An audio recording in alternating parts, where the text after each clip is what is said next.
tá bom? Para isso, vamos receber agora o doutor Paulo Henrique. Como é que você tá, doutor? Tudo bem? Prazer, viu?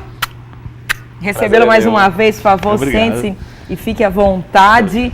E vamos falar hoje sobre um tema bem interessante. Delicado, né? Hidrogel. O que é isso? O povo está usando isso assim de forma indiscriminada, é isso? Existe muito uso indiscriminado dessa substância, né? O hidrogel. O que é isso, doutor? O hidrogel é um polímero sintético que ele é destinado a preencher certas depressões, certas irregularidades em regiões específicas do corpo. Só que ele é preconizado o uso restrito em poucos volumes, né? O que aconteceu com a modelo, né? Essa ex-Miss Bumbum, Andressa, ela foi recorrer dessa substância para aumentar o volume das pernas. Exato. Na verdade, o que acontece?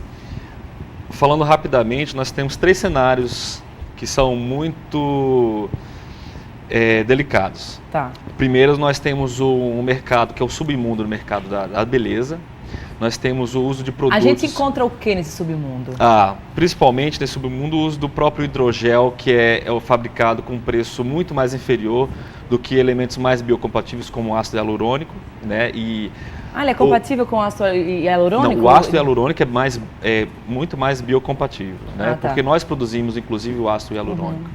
E o que acontece? Esse submundo da beleza, as pessoas acabam se enveredando por procedimentos que às vezes não são tão clinicamente comprovados a sua eficácia.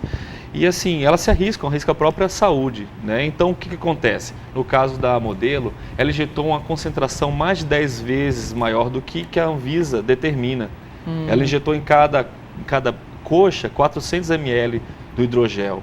O máximo preconizado na parte do corpo são 30 ml. Nossa, então ela injetou muito mais. Então foi um louco que aplicou isso nela, né? O que ela queria? Ela queria um aumento instantâneo de medidas perfeitas, que ela mesma disse que não tinha tempo para malhar o suficiente, queria medidas instantâneas. Pagou um preço. E o que é dito que o hidrogel, ele é absorvido, mas ele não é tão absorvido, ele adentra nos tecidos, ele impregna nos tecidos. E aquilo gera uma toxicidade, gera uma reação inflamatória. Claro. Pode dar embolia, pode dar cegueira, pode até causar morte, como aconteceu com uma pessoa lá em Goiânia, né, de 39 anos, se eu não me engano, de complicações decorrentes, embolia e veio a óbito. E outro cenário muito grave é que a parte profissional. Então, quem é mais capacitado para fazer esses procedimentos de preenchimento são os médicos especialistas, né? O cirurgião plástico e o dermatologista. Claro. São as pessoas que mais têm a finesse, o traquejo, o manejo com o uso desses produtos. Além disso, muitas vezes estão sendo feitos por profissionais que não estão habilitados. Porque não sabe o que é isso, fazendo uma coisa que não está habilitado, fisioterapeutas, bioquímicos fazendo injeção do ácido, do hidrogel, aquilo gera porque eles não conhecem tanta anatomia quanto um cirurgião, um dermatologista conhece, consequentemente não vão saber tratar uma complicação. Certamente. E aquilo gera um risco muito grande. E outra coisa muito alarmante, a questão do valor. 1 ml, só para ter uma noção, do hidrogel, R$50. 1 ml do ácido hialurônico, R$500. Nossa. Então é muito mais caro. Só que é muito mais seguro, é totalmente biocompatível o ácido hialurônico. O hidrogel não, ele impregna, gera inflamação, gera toda cegueira. Então as pessoas que estão se aventurando por essas coisas extremamente arriscadas, sem sem o mínimo cuidado, tanto profissional quanto a parte da questão da droga que está sendo utilizada, elas estão arriscando a própria vida. Consequentemente estão muito desprotegidas, vulneráveis, exatamente. Doutor Paulo, o interessante é que muita gente querendo algo muito rápido, né? Exato. Uma ação rápida, nem que seja assim, semi-permanente, como alguns géis. Tem vários tipos de gels aí no mercado, né? Isso. Vários géis, de diversas maneiras que você pode mexer com o nariz, não é? E daqui a um ano você aplica de novo e tal. E por ser algo que não é definitivo, muita gente entra nessa de pegar qualquer profissional, numa clínica estética qualquer. Isso. Não é? E pagar um preço muitas vezes... Com a própria vida, né? Com a própria vida. E até de valores, né? Com certeza. Eu acho que antes de você tomar qualquer decisão de mexer com o seu corpo, você precisa Sinceramente, gente, quando a gente vai construir uma casa, eu não vou procurar um dentista para construir uma casa. Eu vou procurar um engenheiro para construir a casa, não é? E por que a gente não leva esse mesmo pressuposto para a nossa saúde, que é mais importante ainda, não é, do que qualquer outra coisa? Exato. Então, você vai mexer com o teu corpo, é o cirurgião plástico. Não é um esteticista, com todo respeito, admiração, carinho, porque quem faz os pós-operatórios, quem faz o antes, são essas meninas, são maravilhosas, as pessoas são capacitadas para isso, para serem, né? Mas, assim, é cirurgião plástico, não tem duas conversas. Se você quer... Por quê, gente? Se aconteceu alguma coisa, ele estudou para isso, ele pagou um preço para isso, não é? Se dedicou a fazer isso, ele entende exatamente daquela área. Ele pode ter até estudado, não estudou tanto, se não estudou tanto vai pagar um preço também, porque não entende tanto o assunto, não é? Enfim, mas na hora que você chega num cirurgião plástico, você está mais tranquila, te dá uma tranquilidade, ele não vai cometer esse exagero, não é de uma coisa que era aplicar 30 quanto, doutor? Até 30 ml. 30 ml e aplicou... 400 em cada perna. 400 em cada perna. Um cirurgião que honra o juramento que fez, ele não vai fazer isso nunca, em tempo algum. Doutor, me diz uma coisa, além o que aconteceu com essa moça, que eu nem sei como é que está o caso, ela está em estado grave ainda? Ela estava, até onde eu sei, estava em UTI ainda, porque estava tratando de infecção grave, exatamente. Houve uma tentativa, ela vinha sentindo dores desde março desse ano, houve intervenção cirúrgica para tentar retirar o produto, aquilo continuava gerando dores e aquilo gerou infecção, só agravando o processo dela, até teve a necessidade de ir para a UTI. Substâncias baratas, pode desconfiar. Quem faz os uso de toxina botulínica, né, o exatamente. Botox, entre outros. Inclusive, outra coisa que é importante salientar, o caso daquela moça de Goiânia, que veio a óbito, até a perícia está sendo concluída, mas até onde se sabe, aventou-se a possibilidade no caso dela, ser colocado silicone industrial também, né? Além do hidrogel, silicone industrial. Então é uma coisa extremamente... Aquilo pode migrar... Silicone industrial é isso, doutor? O que é isso? Nem sei. É feito com... Você não tem o discernimento de quantas substâncias são misturadas e qual a composição, que aquilo não tem uma qualidade adequada. Então, você não sabe nem como é feito o preparo. A densidade, a viscosidade. Então, aquilo é uma coisa muito perigosa, né? Então... o descaso da própria profissional que fez o caso daquela paciente. Vamos ver, parece que tem fotos da moça aí. Mas, gente, vamos ver. Vamos ver. Daqui a pouco os meninos vão colocar aí pra gente ver o caso dela, que é bem sério. E nos ligaram aqui, um telespectador, dizendo que faz uso... Olha aí como é que ficou a perna dela. Uau! Meu Deus! Há quem ache lindo. Há quem ache lindo. Né? A padrão, mas realmente, eu acho que ela aí estava... Será que ela estava bem aí, Pedro? Você falou quando ela aplicou. Tá, entendi. Tá, o hidrogel pode até levar a cegueira, é importante olha aí, salientar. O resultado que aconteceu aí. Exatamente, necrose, com toda a inflamação, infecção no tecido subcutâneo, muscular, irregularidades, doutor, né? Uma pergunta de um telespectador nosso diz respeito a... Olha como é que ficou aí, gente. Hidrogel e anabolizante. Eu fico imaginando, anabolizante já destrói um montão de coisa no corpo da gente. Imagina com hidrogel. Acho que foi o caso dela também, né? Pode até provocar a própria necrose do músculo. O telespectador perguntou se tem algum problema. Hidrogel com... Amor, hidrogel com anabolizante. O hidrogel, na verdade, ele é utilizado no mercado vendido sob a forma chamada Aqualift. Ele é feito de uma forma mais fluida para o rosto e mais concentrada, mais viscosa para o resto do corpo. Mas são volumes pequenos. Hoje, gotinhas no rosto. O volume é pequeno. Agora, o que é preconizado, o que é mais óbvio, o que é mais caro, nem sempre é melhor, mas nesse caso é o melhor, que é o ácido hialurônico, porque ele é totalmente biocompatível, não gera todas essas séries de complicações. Ele é um produto que é absorvido gradualmente, porque hoje em dia não há nenhuma indicação formal para o uso de preenchedores definitivos, que é o PMMA, que é o polimetilmetacrilato, e a poliacrilamida, né? Que elas são a poliacrilamida é um produto em forma de gel, mas ele é permanente. Então aquilo, por ser permanente, pode migrar, pode extravasar, até pela própria pele, gerar necrose dos tecidos, então aquilo é um desastre, dá para tratar a complicação, é muito, muito difícil, é um verdadeiro desafio. Doutor, me diz uma coisa, como as pessoas que usam, vou usar o nome comumente falado, Botox, eu já vi em Natal pessoas que dizem assim, eu aplico Botox por R$200, aí o outro aplica por R$1.500. É de assustar a diferença de valores, né? Existe esse submundo também no mundo dos Botox aí da vida? Existe, na verdade, a qualidade baixa? A qualidade é, na verdade, a pessoas que, para tentar otimizar o uso do Botox, fazem uma diluição desproporcional que, na verdade, fica subótima. Então, você não trata adequadamente com o nível de toxina que precisaria para cada pessoa, para cada paciente. Então, aquilo, né, a verdade, acaba se perdendo um pouco no quesito de qualidade, né? Em perdendo-se qualidade, perde-se, né, toda a credibilidade profissional, né?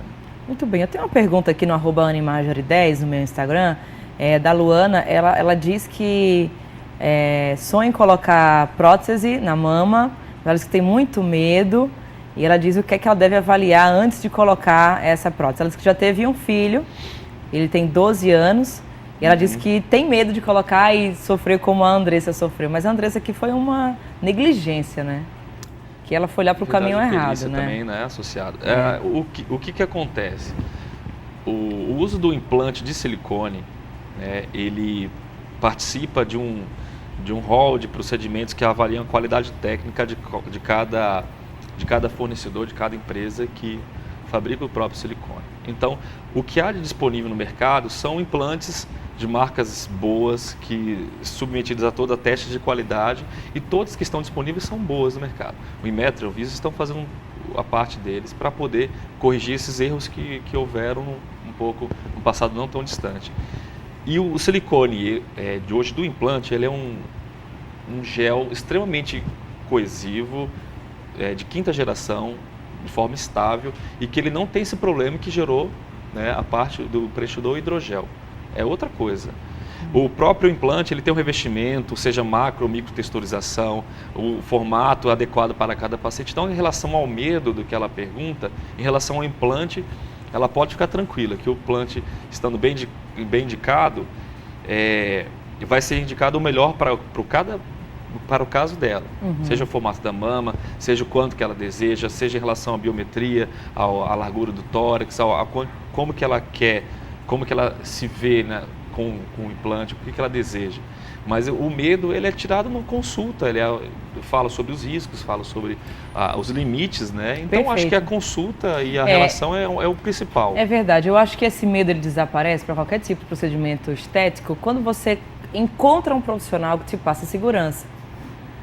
Aí você fica ali tranquilinha, não é assim, doutor? É assim que costuma ser com seus pacientes? Eu acho que é importante avaliar. Você sente segurança profissional? Você tem referência dele?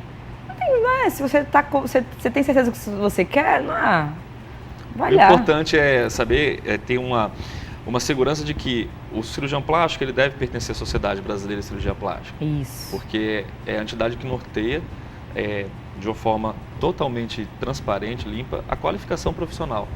Então, eu acho que o principal é isso, pertencer à sociedade, ser sincero.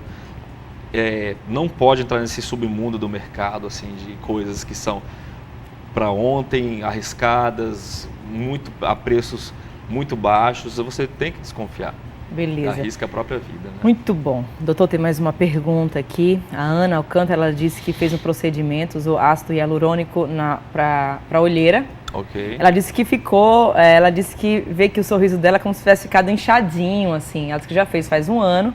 E ela disse que nessa parte aqui, ela sente que ficou mais inchadinho e não sai. Isso é normal? Era para ficar assim mesmo? O ácido hialurônico, ele tem a durabilidade, dependendo das empresas que trabalham, de 8 meses a 1 ano. Então, como faz 1 ano, é importante que ela retorne ao profissional que fez o procedimento e demonstre a crítica que ela tem. Pode ser que fique alguma irregularidade, na verdade, tem que ser muito bem otimizado, porque em olheiras, o preenchimento com ácido hialurônico ele deve ser infundido em uma quantidade menor, porque além de ser uma pele fina, o edema que é colocado, que surge após a aplicação, é um edema né, que aquilo puxa água, aquilo fabrica água, aquilo retém. Então o inchaço é um pouquinho maior. Então a olheira é um local extremamente delicado para se fazer um preenchimento. Mas assim, cada dia mais os preenchedores estão mais fluidos, mais fininhos, é mais fácil de infundir. Então aquilo, você pode modelar um pouquinho, massagear para ficar totalmente harmônico. Então, o conselho que eu dou é retornar ao profissional que fez para reavaliar. Possa ser que o produto esteja em fase de absorção, né? Mas assim, cada caso deve ser individualizado. Muito bom. A Maria Eduarda pergunta aqui a respeito do Botox, que ela disse que todo mundo morrendo de medo. Ei, meninas, parem com isso, procure o Dr. Paulo, ó. Você está vendo a segurança dele?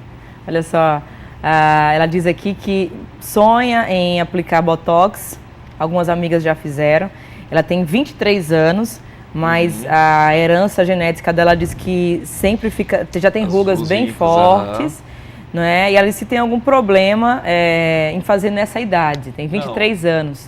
Ela disse que outras amigas delas também, assim, ela relata aqui que até mais, mesma idade, um pouco, 25, 27 anos, já fizeram e ficou ótimo e ninguém percebeu, mas ela tem medo de dar errado. Olha, dela. Não existe uma idade mínima para ser o uso do Botox.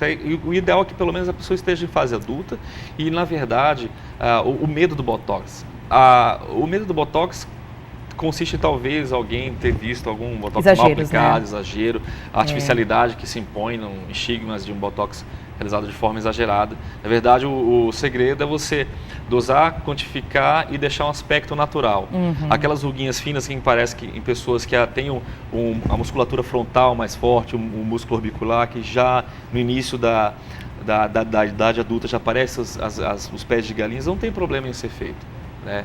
O Botox ele tem a durabilidade em torno de 6 meses, em que a toxina paralisa um músculo de forma flácida, o músculo fica relaxado, então aquilo vai voltando gradualmente, a ação muscular, mas não há problema nenhum. Tá, e eu já escutei muito que pode ser usado de forma preventiva, né? Até para evitar as rugas, se você já tem uma herança muito forte de sua pele, você já sabe como é que é. O padrão da qualidade da pele melhora, há uma uniformidade. Doutor, tem outra pergunta aqui sobre Botox.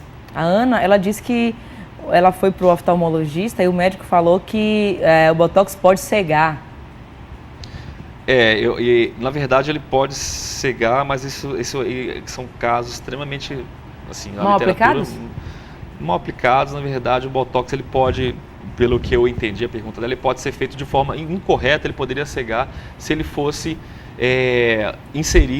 introduzido dentro de um vaso maior calibroso, se ele fosse feito muito próximo aos vasos que tem próximo ao olho, mas a gente aplica na musculatura. Eu acho que nesse caso seria um erro de aplicação. De aplicação. De planejamento do uso da toxina. Muito bem. Na verdade, a única contraindicação que se tem ao uso do Botox são pacientes que estão gestantes ou pacientes que têm doenças autoimunes, que são casos que realmente é para se pensar em individualizar. Na gestação não é recomendado o uso da toxina. E outros procedimentos também, né, estéticos. Com certeza. Somente durante a gravidez, né? Conversa com o seu médico, ele vai dizer tudo bem direitinho. Doutor Paulo Henrique, você deu outro show aqui de explicação. Amei, viu? Muito obrigado. Volte mais vezes, viu? Muito bom. Muito obrigado por tê-lo aqui conosco. Eu que agradeço. Deus abençoe sua vida.